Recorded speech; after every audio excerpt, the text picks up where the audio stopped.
Hello and welcome, ladies and gentlemen. This is Nagasa from Sanyii Academy. Today, I'm going to teach Global Trade Discourse, Chapter 2, which is about understanding foreign policy and diplomacy. If you're new for this channel, please start by subscribing and liking. And if you are already family to Sanyii Academy, start watching this video by liking and also sharing to your friends so as to help them access this video. You can also follow this channel through social media links such as Facebook, Telegram, YouTube channel, LinkedIn, Twitter, and WhatsApp. Having said this, I directly proceed to today's lesson. Today we are going to see about national interest.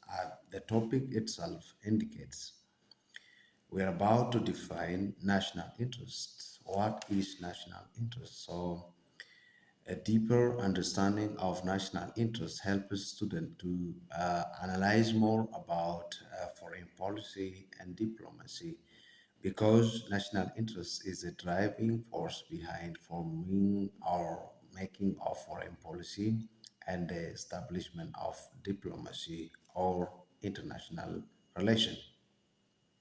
So, having said this, just what does that national interest is, or what does national interest mean? National interest is the reason needed or the reason of the state to justify its action and policy toward this other state at international level. This is the reason why states establish and act with other states at international level, or it is the reason for formation of international relations. It is the driving force behind establishment of international relations with other countries. So it refers to set of values, orientations, goals, and objectives a given country would like to achieve in its international relations. It has values, it has orientations, goals, and objectives that the country want to maintain as a result of establishing relationship with the rest of the countries in the international system.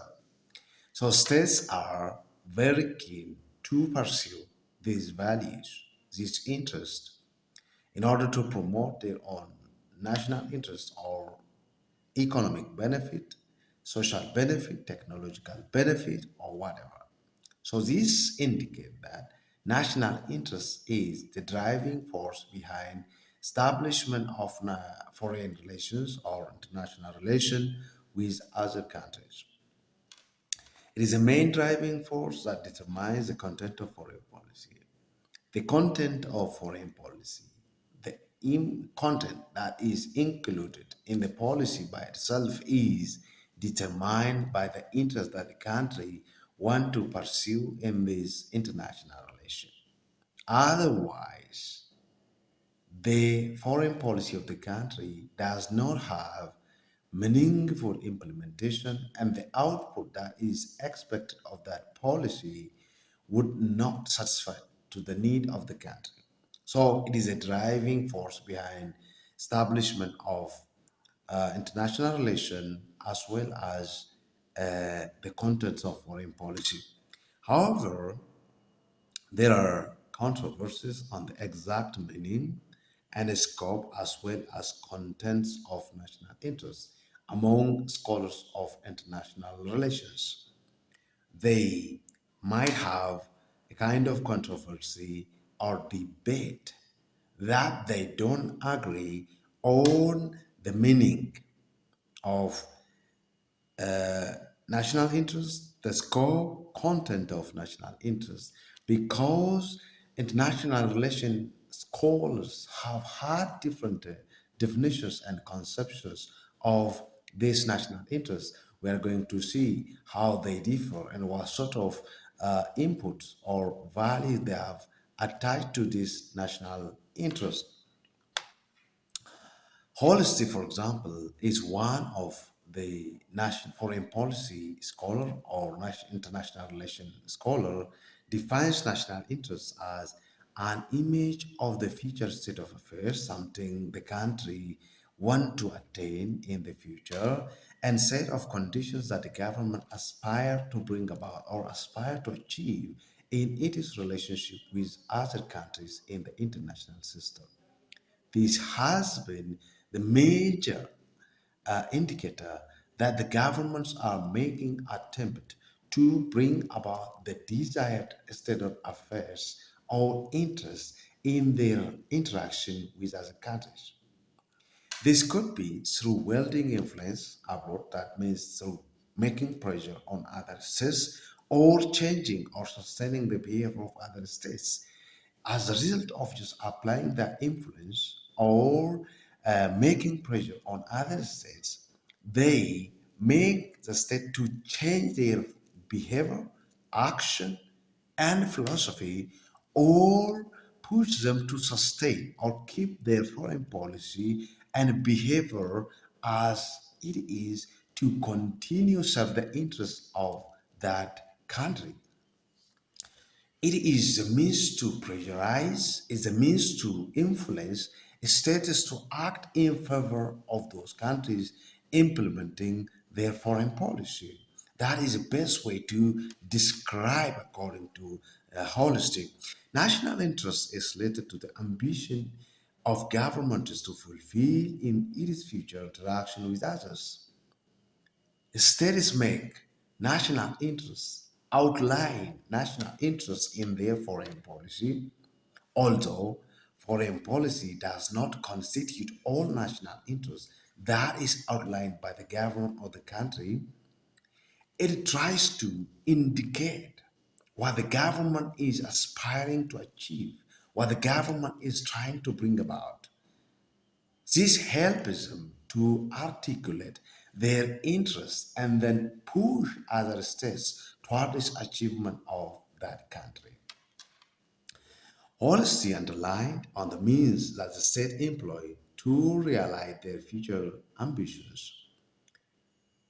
This person has identified the means in instrument that the state has to use to influence or achieve these national interests. Power to influence the behavior of state, other state is stressed as the primary instrument to implement national interest. Power is considered to be the primary tool, element to influence other states to behave accordingly to help the country achieve its national interests. But power is not the only instrument to maintain national interests. There are also other instruments that are used to implement the foreign policy of the country, used to implement the national interests of the country. We're going to talk about this when we push a bit further in this chapter. So power is an instrument, but there are also another elements, another tools that is used to implement these national interests so as to change the behavior of other states in favor of their own advantage. On the other hand, Seabury, another scholar in this field, provided normative and descriptive definition of national interest. He provided normative, that is a guiding principle that a state has to pay attention to implement its national interests. There are two aspects of definitions of these national interests that C. Barry had provided. In normative sense, it is related to a set combination or purposes, goals which a nation should seek to realize in the conduct of this foreign relation. It inculcated diversified purposes, different purposes that are pegged, that are just included in the foreign policy of the country that the country or nation seek to realize in its conduct of international relation or foreign relation with other country. So it is a combination of issues, combination of interests that are totally aggregated together to be realized by the country in its endeavor, in its action, in the foreign relation it makes. However, the descriptive approach is also based on the normative definition that was given by this person. It showed that national interests may be regarded as those purposes which are set in the normative approach, which the nation through its leadership appears to pursue persistently over time. This focuses on the practicality of those purposes implemented by the leader of the country or policymakers when they pursue in their international relation making. This is what it has to be according to this person when defined from these two perspectives, normative and descriptive approach. However, there is also a debate there is also a debate in the field of international relations whether national interests can be defined objectively or subjectively as an enterprise or as an art. Still, there is a debate. There are some who say national interests should be set objectively, but this is also controversial for others who claim that national interest depends on the subjective notion of the country or the leaders of the country. This has caused controversies among scholars of international relations on how to spell out, how to point out whether national interest is objectively formulated or subjectively understood or an art of making foreign policy or articulating one's own nation's interests. The debate by itself has had historical account where it can be traced back as far back as to Plato's philosophy.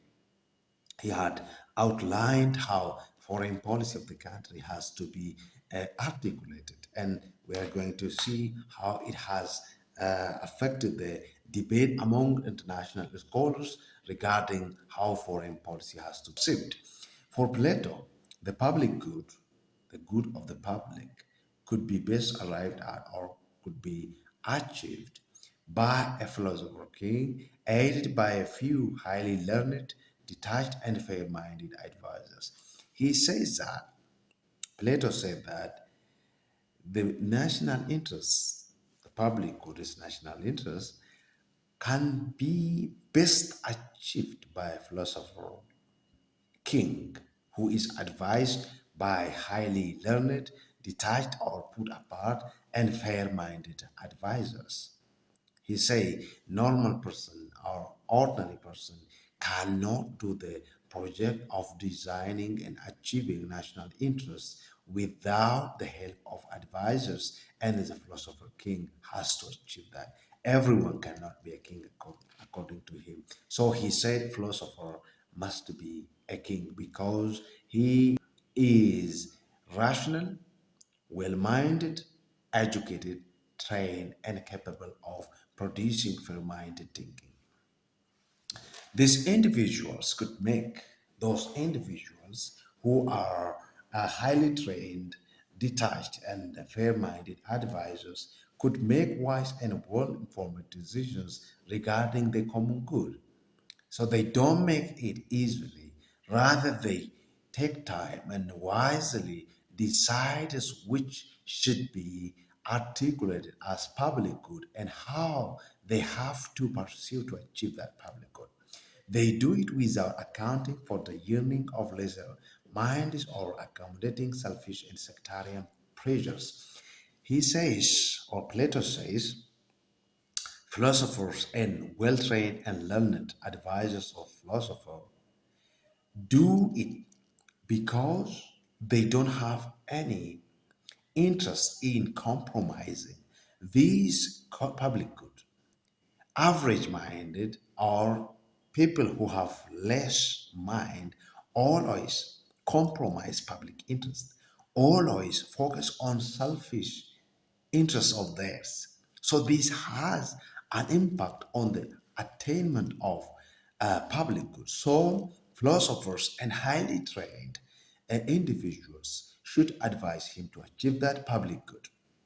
So he laid some basic assumptions that are important to consider.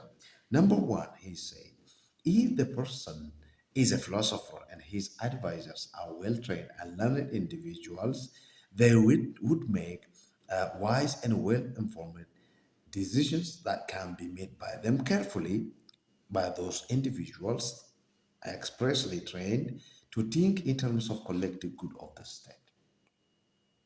So they focus on the collective good of the state, and then they would make wise and well-informed decisions. That is why philosophers should be the king, and advisors should be advisors. His advisors should be well-trained, educated, and fair-minded. So this is the reason he presented. The second reason he presents is these few individuals will not be corrupted by this power, even though they possess the greatest power of running the public good, they will not be corrupted. They will not compromise the public interest. They will not sell it out, or they will not give to others. Rather, they make it rationally, so they don't have covetousness or jealousy for power. That is what they say. The third reason he presents is one socially optimal decisions, acceptable decisions, positive decisions have been made, they can be implemented effectively by loyal, well-trained, and obedient bureaucracies which are under the supervision of the philosopher king and his advisors. So if they are rational and optimally made, then the subsequent and subsidiary bureaucracies under their leadership do it as it is, because this would make sure the public good or interest guaranteed. This is what he says. More often, Plato's ideas have been used as the inspiration for dictatorial form of government. Most of the time, this kind of argument had helped to the development of this dictatorial form of government in different parts of the world. Dictatorial government assume that they should emphasize substance and wisdom of policies rather than the procedural issues such as public debate, consultation, participation, and criticism. In the dictatorial government system, there is no room for debate, consultation, participation, and critics. That means they are antithesis of such kind of actions. But in democratic leadership, you may find this kind of things. Although there is not pure democracy, relatively democracy allows people to debate on policies, consult on policies, participate and criticize the government for their workers and not working of some sort of actions. So this is what had contributed to the emergence of dictatorial form of government is in different parts of the world, even to today. So these kind of philosophical and theoretical framework assumptions had contributed much to the development of this kind of form. Although democracy has its own feedbacks or drawbacks, it is preferable than dictatorial form of government, because in dictatorial form of government, it is only a certain groups or person that do all the tasks while others are expected to follow them without doing nothing. This is what has been just argued from others. Defenders of this thought believe that one person who with strength, wisdom, knowledge, and power can make good decisions and participate decision making. This is most of the time used to support the dictatorial government's own power. A person, one person can do right action, because as far as the number of people in that circular or such circulation increases, then the possibility of putting that action into practice remains in question. So that is what they have produced, that what they have presented.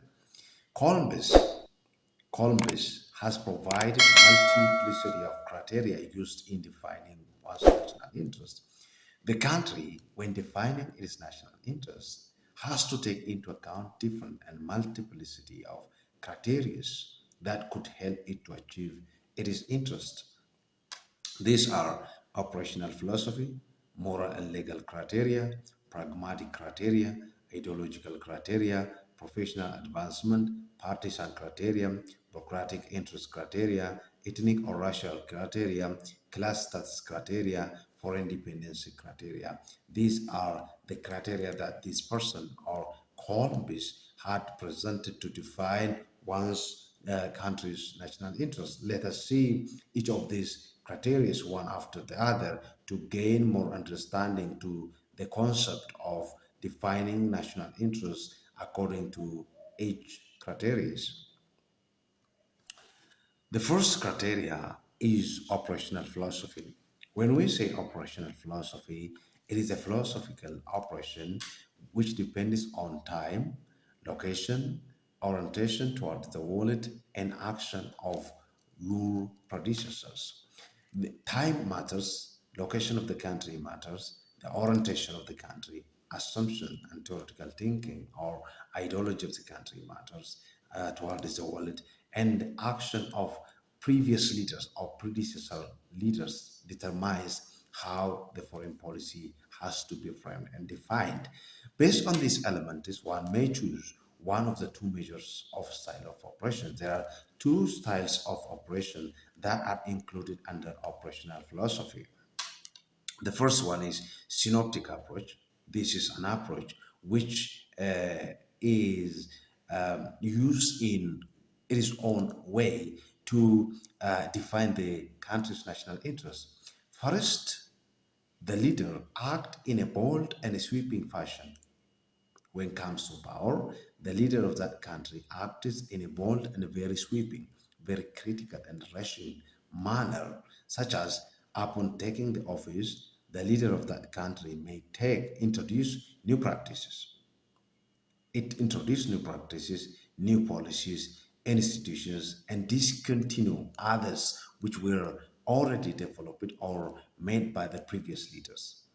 They want to introduce new policies, new legislations, new cabinets, new structure, new ideology, new assumption in order to avoid other policies that were adopted by previous leader or predecessor leader.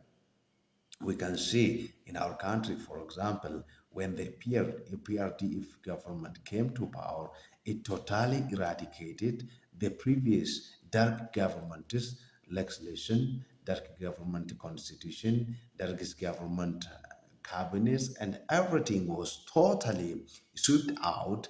And then the EPRDF government structured and introduced its own philosophy. The dark as orientation was Marxism, Leninism, and Marxism, or socialism in its aggregation. By totally avoiding and discounting socialism thinking, the EPDRF government came to power with the assumption of revolutionary democracy. The economic philosophy of Dirk was command market economy, but the PDRF government came with a philosophy of free market economy, maybe mixed economy, and policies were discontinued. Dargis policies, Dargis constitution, and everything was discontinued, and new um, policies, legislations, cabinets were introduced by the EPDRF government. The decision maker in this synoptic approach assume that he has or she has enough information about important issues to develop a major policy with confidence that its consequence can be predicted or controlled. The policymaker The decision maker assume that he is well informed and also he know about important issues of the country, and then he is or she is confident enough to uh, predict the consequence of that policy or the outcome of that policy. Therefore it can take or he or she can take precautionary measures to avoid the negative outcomes coming or just evolving. So this is what synoptic approach is. So based on this sweeping and bold fashion upon taking the office, the government, the leader of the country, would use this kind of approach. And the second one is incremental approach. Incremental approach is the opposite of synoptic approach. Incremental approach acts in a caution. It does not totally eradicate or discontinue previously started policies, jobs, workers, and others, but operates in caution. It examines or probes in experimental fashion following the trial and error approach. It this kind of approach totally does not eliminate the predecessor's work. It works by taking precautionary measures, by examining actions. The decision maker in this incremental approach assume that political and economic problems are too complex to proceed with bold initiative without worrying about their consequences. So political and economic problems are complex. So by totally sweeping or clearing out and discontinuing the previous works of predecessors, we cannot solve the problem. So we have to take cautions. We have to be responsible. So taking into account what is going on in this environment, political environment, economic environment. So taking cautions and examining them is very important. Thus, they usually seek to perfect existing legislations, policies, institutions, and practices. These leaders and administrators who follow incremental approach do not totally avoid or eradicate the existing legislatures, policies, institutions, and practices, but they want to improve and perfect the existing legislations. They draw the weaker side of the legislations, bureaucracies, institutions, and try to improve.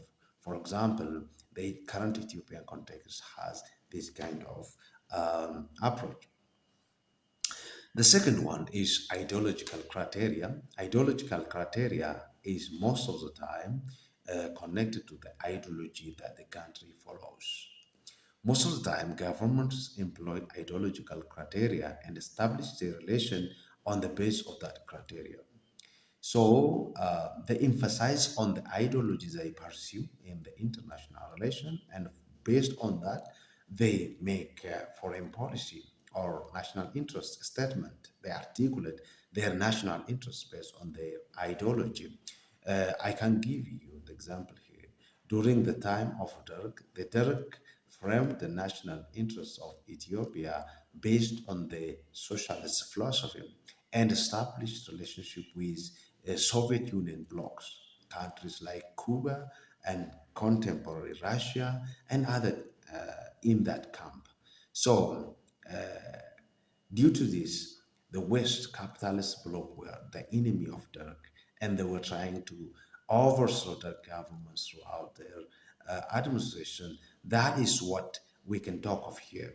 So ideological criteria is the basis for formation of national interests and establishment of alliances, establishment of a relation with the countries of the same kind. They may identify their friends or enemies using the litmus test of ideology.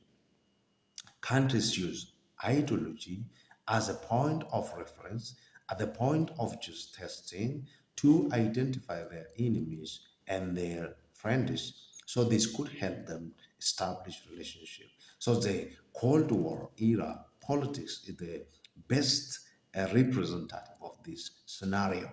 During Cold War, the ideology of communism and capitalism had been often used to establish cooperation or conflict with countries. So, capitalism and socialism or communism had played a significant role during Cold War. This is a significant litmus test. Countries established blocs. Blocs were formed to indicate their enemies and their friends. The socialist bloc had gathered its followers and supporters, while capitalist bloc considered them as its own enemy and then trying to just advance their own interests at the expense of one. This is what we can put as an example in the Cold War politics. Ideology played a significant role to define their national interest from that perspective. His national interests may be shared by underlying ideological orientations of the regime in power. So the regime in the power during that time were forced to lie and articulate their national interests on the basis of that the ideology which was formed. Capitalist countries were forced to have their national interests articulated in more capitalistic way. Their economic, their political, diplomatic, and whatever were mentioned and articulated on the basis of capitalist principles. Whereas the Soviet Union led Eastern Bloc or Communist Bloc had their foreign policy and national interests the way the socialist or communism philosophy ordered them to frame their national interest. This is what ideological criteria is. The third one is moral and legal criteria. These are two assumptions, two ideologies brought together. Let us first see moral criteria. Sometimes, despite the presence of power and pursuit for powerfulness, sometimes states are expected to act morally. That means they have to act honestly and making public decisions according to their honesty. So that's moral behavior in international politics involves states have to keep their promises. That means the treaties they sign with other states, living and letting others live. They have to live in peace and also let other people or other countries live in peace. That means the poor and the disadvantaged. That means, let me just try to make this thing clear. States have to make others, poor and disadvantaged countries, live in peace. They don't have to invade them. They don't have to forcefully occupy them. This is the implication. They have to avoid exploitations, decision making, or economic and policy implementations, and also try to avoid uneven development between the developing countries and developed ones. That is a moral ground. And also, they have to stand up for the principles to which you are morally committed that are widely accepted in your culture. So they have to emphasize on their moral principles. If you need to live, then you have to let others live in peace. Do not go to their home and disturb them.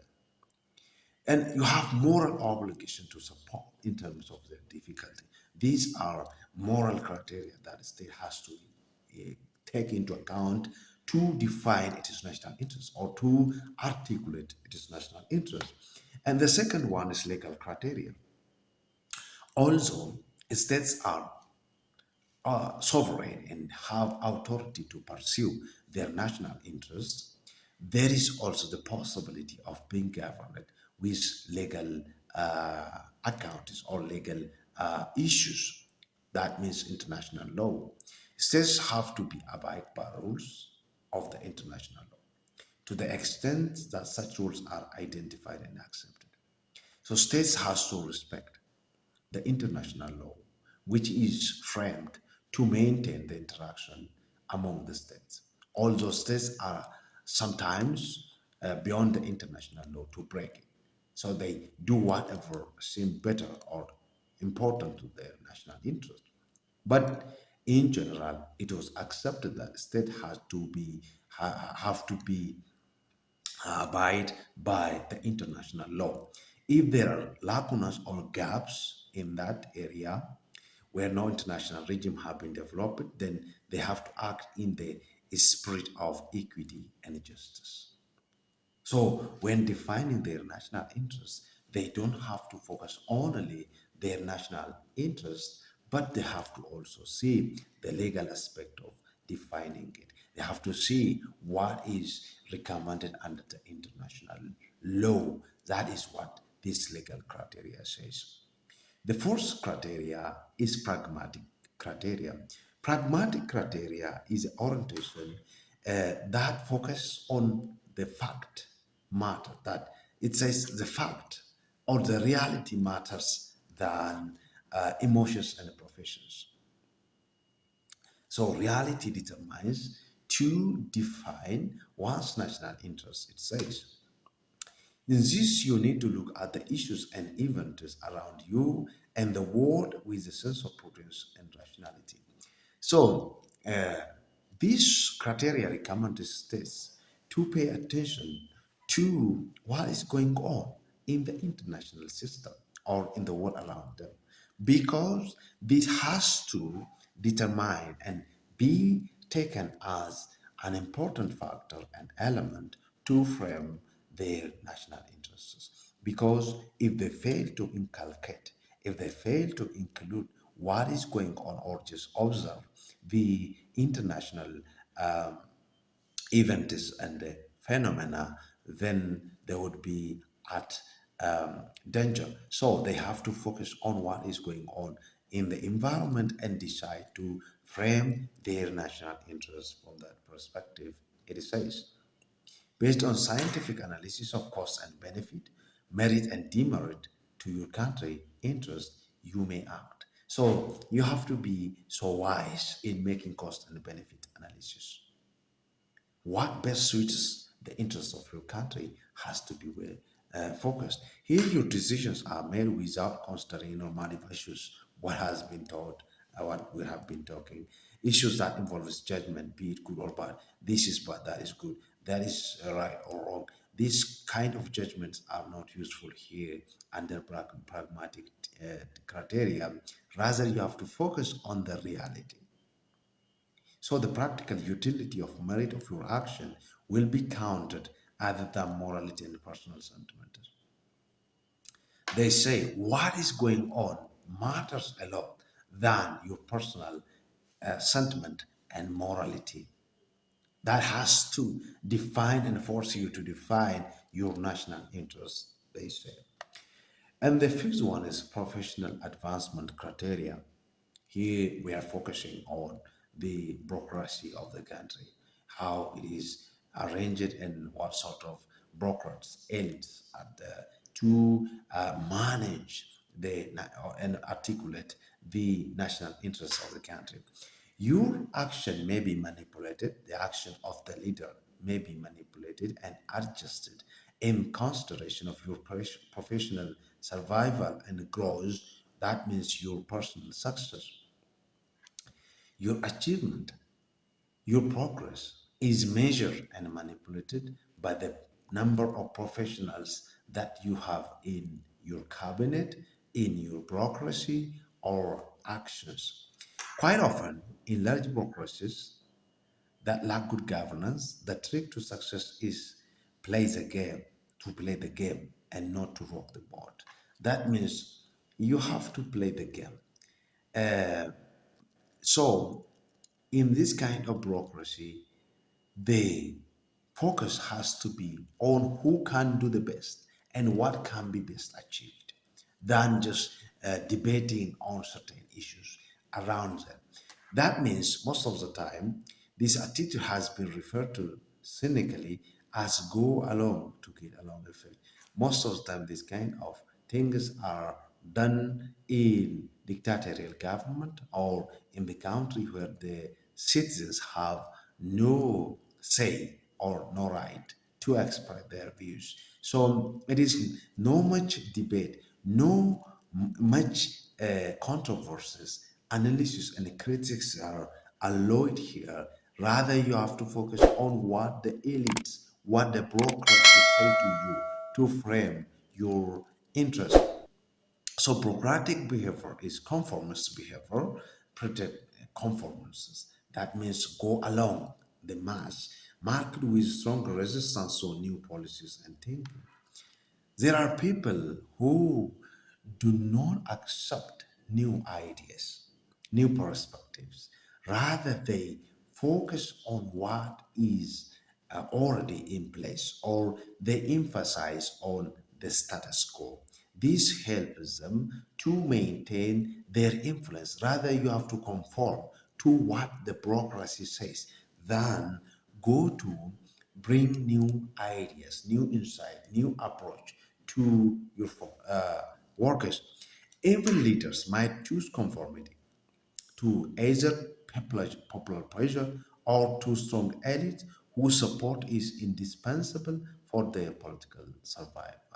In some countries, the survival or the tenure of the leader depends on the elites or public.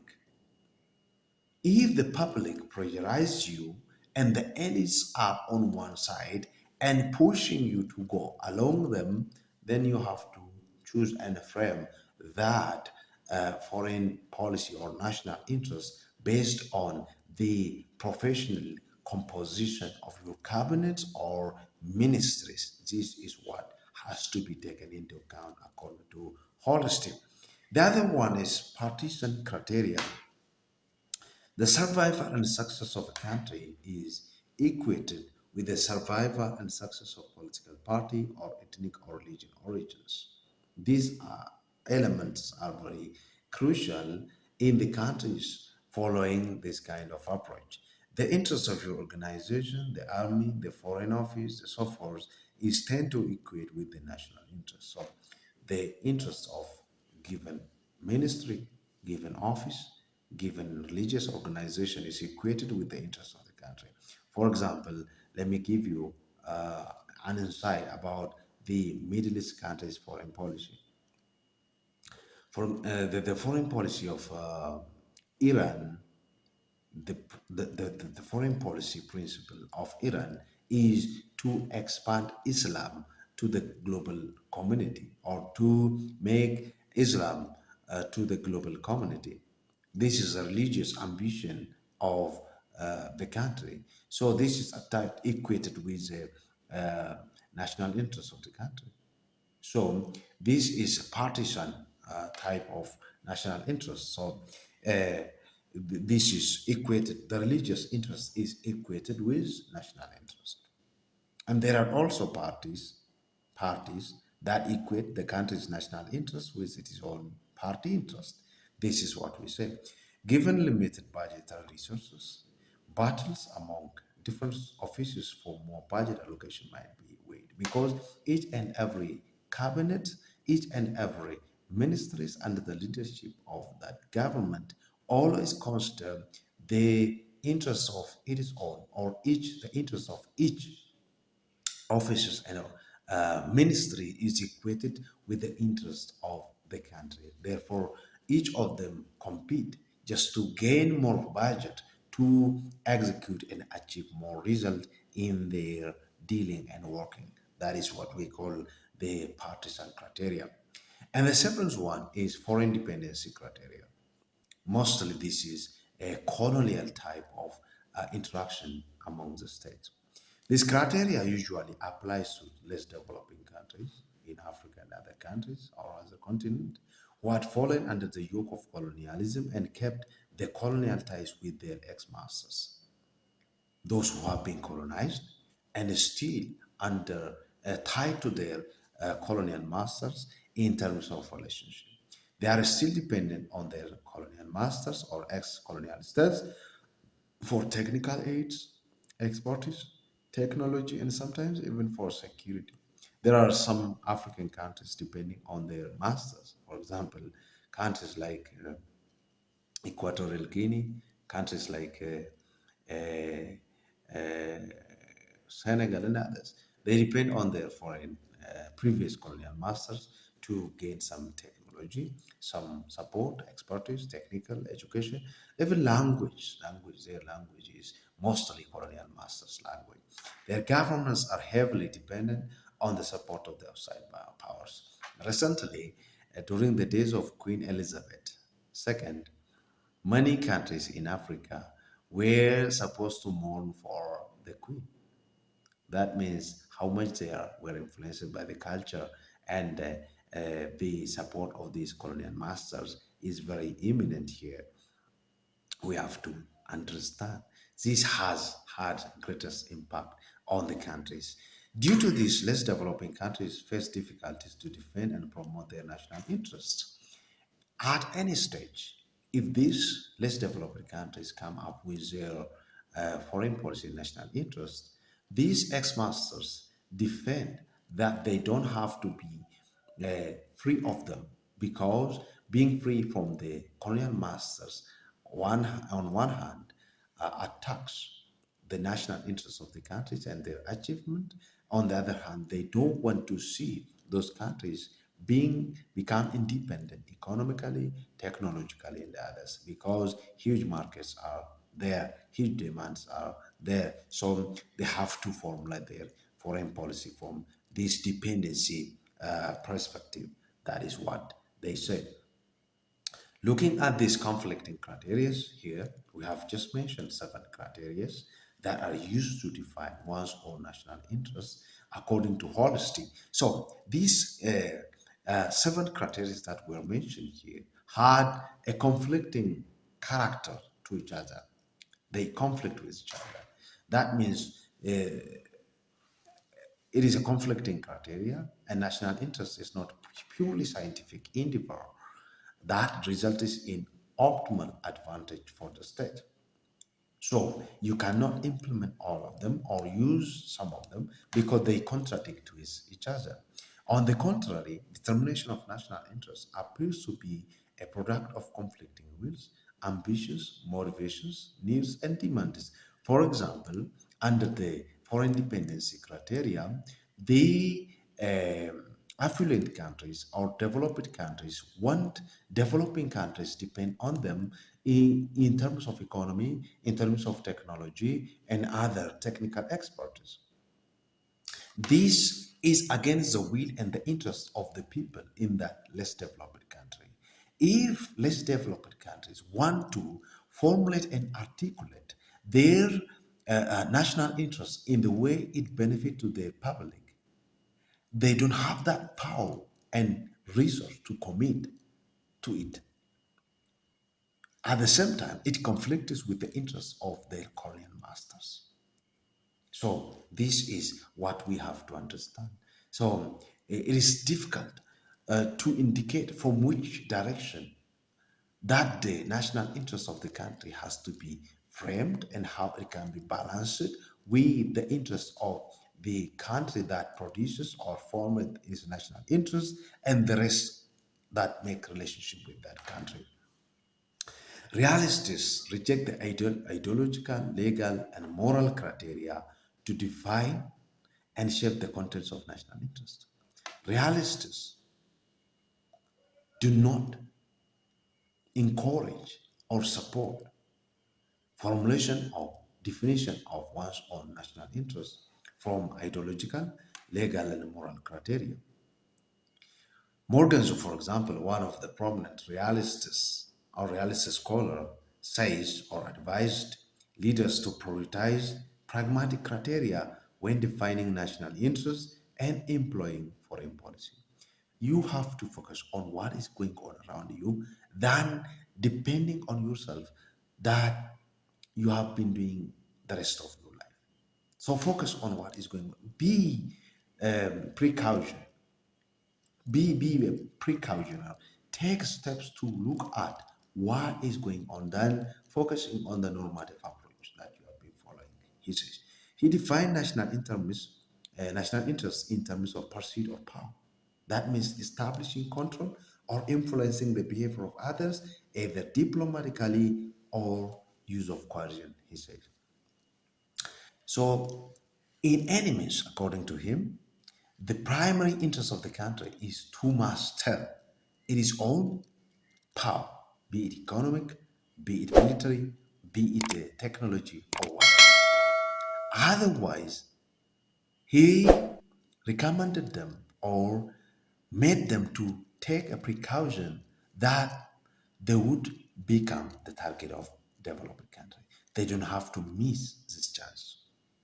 So whatever means you use, be it diplomatically or enforce or coercion, you have to try to accumulate power. He says the purpose of your national interest should be to be powerful. Power for him is a means for achieving and promoting the interests of the country.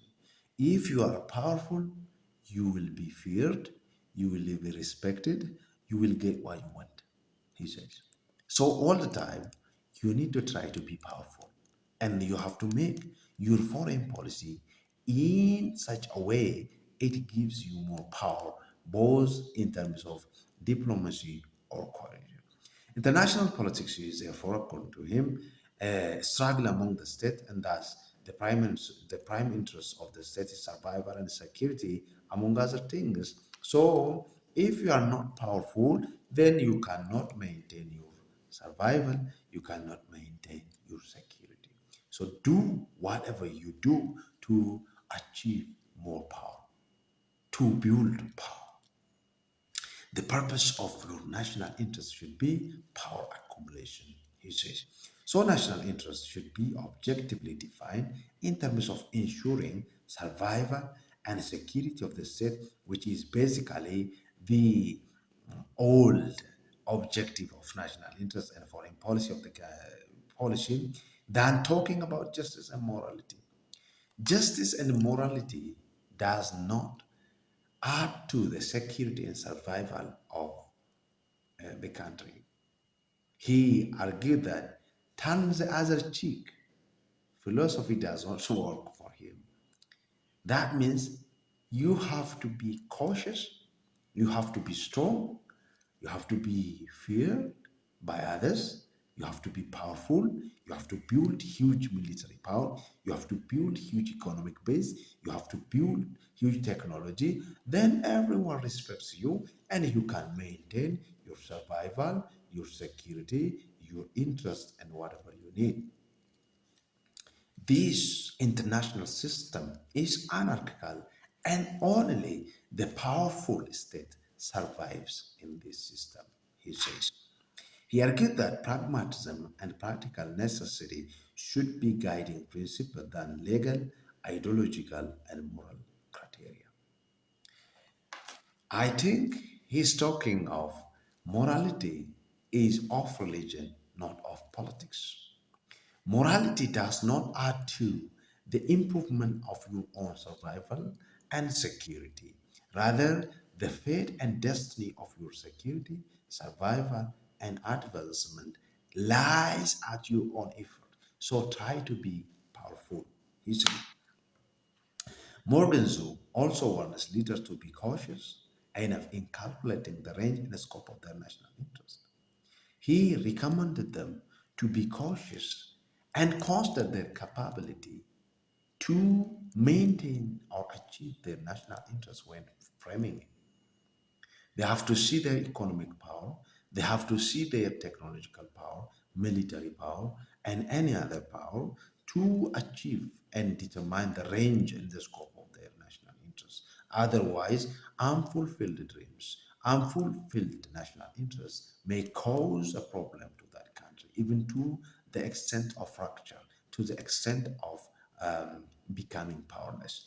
The scope of national interest and their foreign policy should be proportional to the capability of that country. Hence, prudence, that means paying attention or looking after everything with caution, should be the virtue of leaders. They have to be prudent. They have to be always prudent and take care of what is going on. They have to strictly follow what is going on. Otherwise, miscalculation and moral and ideological visions might lead to chaos and destruction. So, do not even talk about morality. Do not talk about legal thing, about ideology. Rather focus on your power, focus on self-survival, self-help, than talking about morality. Do not care about others. They have to care about themselves. Rather, you have to care about yourself and then go for the achievement of your plans. Do not miscalculate, he says. For him, a good diplomat is a rational diplomat, and a rational diplomat is a prudent one, the one who strictly and cautiously follow what is going on around and do the action that could benefit the country very well. Prudence is the ability to assess one's own need, the one who knows his own need and aspiration while carefully balancing them against the needs and aspirations of others. Prudence is a balancing of your interests with the interests of the others to avoid what obstructs your achievement of your interests and also obstacles others countries interests. So being prudent is very important for Morgan Zoo, that diplomat has to be rational and balancing the interests of its host country and also sending country. On the other hand, idealists or liberalists have a strong belief in the relevance of legal and ideological and moral elements. They argue from this perspective. They focus on legal, ideological, and moral elements. They don't see legal and moral factors apart from the so-called reality. Legal and moral factors are real, so we cannot detach them from reality on the ground. So we have responsibility to act legally and morally towards one another and also maintain the international system for the collective benefit we obtain from. For them, specific actions and objectives of foreign policy have often been derived from general moral and local guidelines and principles. That is why they advocate the implementation and adherence to the international law. They say international law and collective interest or collective security, collective benefit, collective advancement plays a significant role. So we have to pay attention to. They say policies are for as a formation of alliances, declaration of war, covert foreign intervention, humanitarian intervention, foreign aid, and others have always been justified on moral and legal grounds. They say so this kind of things are justified. So states could do this kind of things. So morality is the central thesis of their argument. So national interest reflects the marriage of different criteria that include legal, moral criteria, ideological criteria, and the prudence or pragmatism, practical necessity on the ground. So they said this collection of these criteria would produce a greatest achievement for the state, so it has to be concluded. However, realists fail to recognize and prescribe solutions for addressing global problems, despite their exclusive emphasis to the state and national interests. Did not lay out the solution to the problem we are facing today. Problems such as human being that faces, such as environmental pollution, ecological imbalance, depletion of resources, population growth, poverty, war, arms race, uneven development, and the north-south gap, etc. They did not just outline the solution to this problem, but idealists have said we have to establish international institutions and collective guidelines to secure our future, our collective futures. I say cognizance of such problems, such cross-cutting issues, idealists call for global solutions and local or national solutions. They say we have to have collective responsibility to environmental problems, to collective security, to terrorism, to epidemics, and others. The establishment of new institutions, such as global institutions, like United Nations, World Trade Organizations, IMF, World Bank, World Health Organization, with global orientation may play a vital role in addressing global problems. That is why they said states could no longer be viable actors in addressing cross-cutting problems by themselves. So once it is beyond their capacity, they cannot control it. So this requires global intervention. So states has to come together and work for collective betterment and security, they say.